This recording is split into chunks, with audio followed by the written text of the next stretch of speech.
What's up, explorers? I'm not gonna delay. We're gonna go ahead and hop into this video. This video is about the experience that I had on this coastal trip. It's about the budget. It's about how much I spent, how much gas I used, so on and so forth. So sit back, relax, and let's dive in. I'm going to explain why I chose to go on this trip in January out of all months to go on a coastal trip. That was the number one question I got, and I think that was a lot of thoughts from a lot of different people. So I'm going to answer that one first. The reason I went during January is because I know that is the off season. Parking is free. There's a lot of beachfront parking lots that's public, and you can park there overnight for free. Like, I stayed in a lot 3 nights for free right on the ocean because it's allowed since it's the off season, and I was the only one in the lot. I had the beach all to myself. Every place I went to was not crowded. It wasn't tourists just running here, running there. It was literally just the locals. It was very tolerable for a person that likes to stay in the woods as much as I do. So that was the best time for me to choose to go on this trip. It was very cold, yes, but the diesel heater, it's the best thing that I could have invested in. One of the best things. The other one's just roof vent, but the diesel heater, that kept me nice and snug the entire time. It runs on these power banks, right? So the power was the issue. I can run the diesel heater all night for 2 nights on the really big 1152 watt power station that I have. I have to find a place to charge it after that.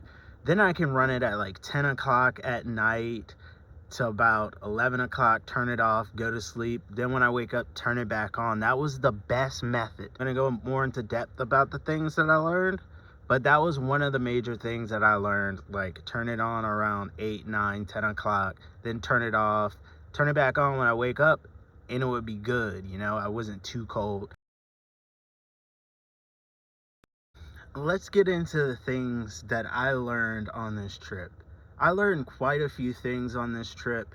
Number one being, I used to keep my stove under my bed because when I'm out in the outdoors, I always open my back doors and I cook on my rear kitchen.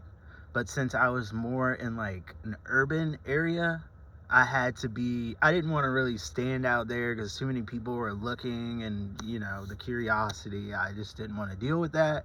So I put the stove in here right behind the driver's seat. Like, I put the stove here, and then that way I could just slide it out, set it up on my little bench slash table, and I put my propane under the seat there. So I would say that worked out amazingly. Like, I wasn't lazy to cook because the stove's right there, so I had no excuse, so I did cook. The next thing was the diesel heater situation with the power. Like, I would turn it on at like 7, 8, 9 o'clock, run it till 10 o'clock sometimes, turn it off for the night, and then just sleep with my covers and fleece blankets over me. When I woke up, turn that on. Like, I would turn the inverter off on the power station as well, so because the inverter is going to pull power no matter if you're using it or not. So I would turn everything off to save the battery, and then when I wake up, turn the inverter on, turn the diesel heater on, and boom, it would warm up pretty quick because I got an 8 kilowatt diesel heater, which I'm only supposed to have like a 2 kilowatt in here.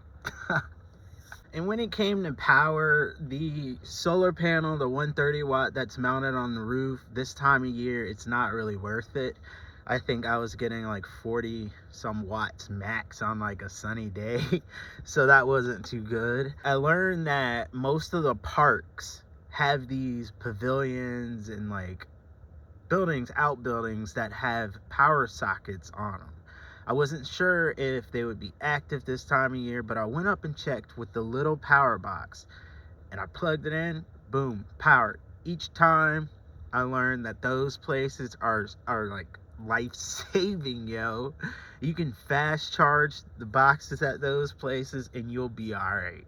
And they're everywhere. Another thing that I learned is like the hash browns. I get them from Food Line, but they're just like hash browns.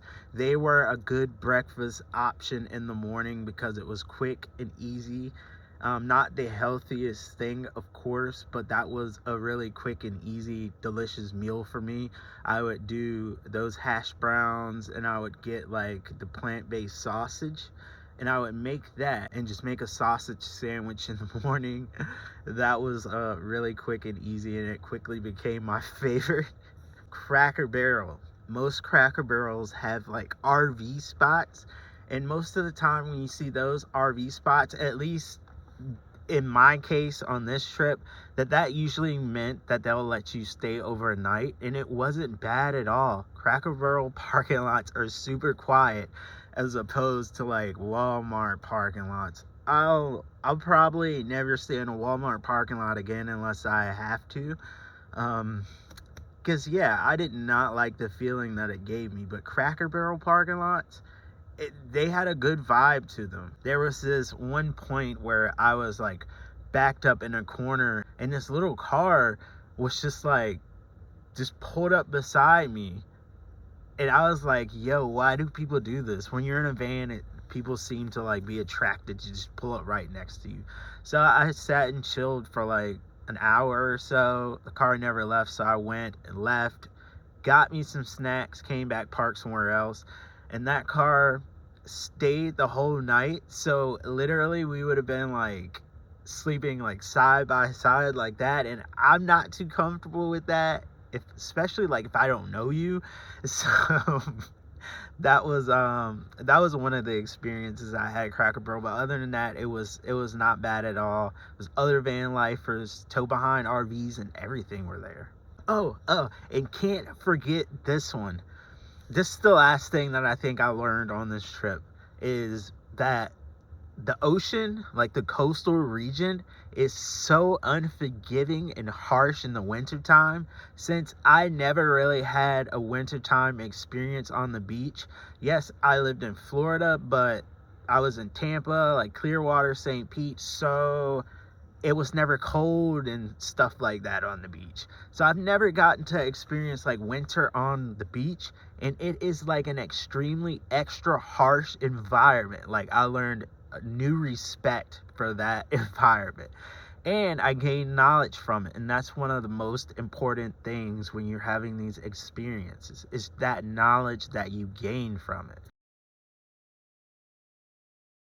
So what was my favorite part of the trip? Oh gosh, this is gonna be a hard one to choose.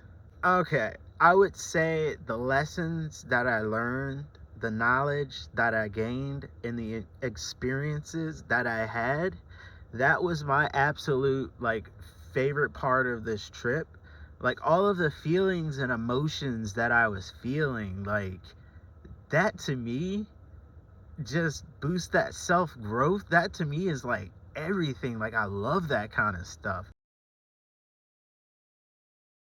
Now, how did I choose places to visit, like sites of interest, state parks, and that sort of thing?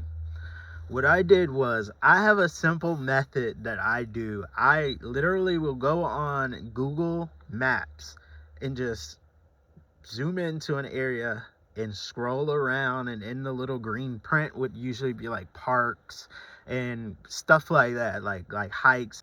So I'll go around, click those, and look at the review pictures of the place, and then do some research on it and be like, hey, yo, I really want to go to that place. So that's how I was choosing all these places.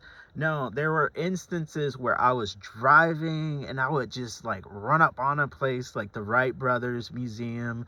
That was one of the places. I had no idea I even had to pay for that. And then it was the African American School. I forgot what county it was in North Carolina, but that one, just ran up on that one.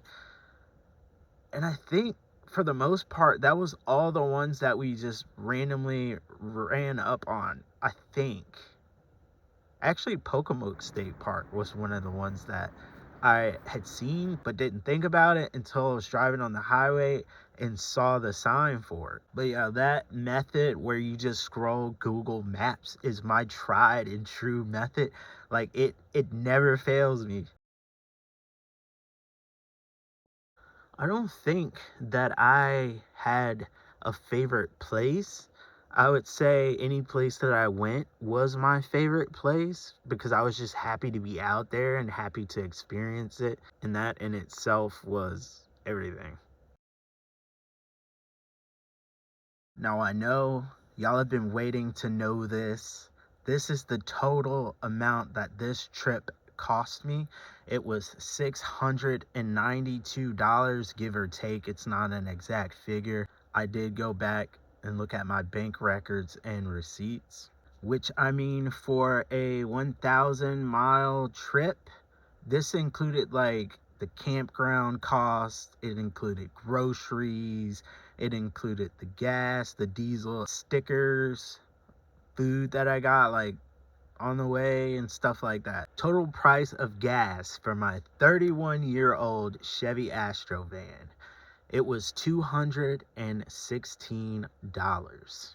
And for 1,000 miles, over 1,000 miles, 216 was not that bad in my opinion. I mean, considering like bigger tires and everything, 28-gallon tank.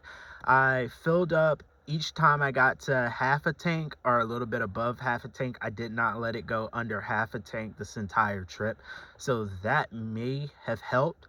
I also used the Gas Buddy app. That helped a little bit on the cost. So it was little things that I used here and there to get that cheaper gas price. All right. So, I mean, what's next? What is my next move? What's the next trip that I want to do? I would say that next trip that I want to do would be to go to Colorado at least. I mean, that's considered the West, I think. So Colorado is a big goal of mine. I really want to make it to Colorado. Also California, the whole Pacific Northwest and things like that, I really want to check out. They're very high on the top of my list. Also British Columbia, Canada, that seems like a dope place to van life through, so I would also love to do that part.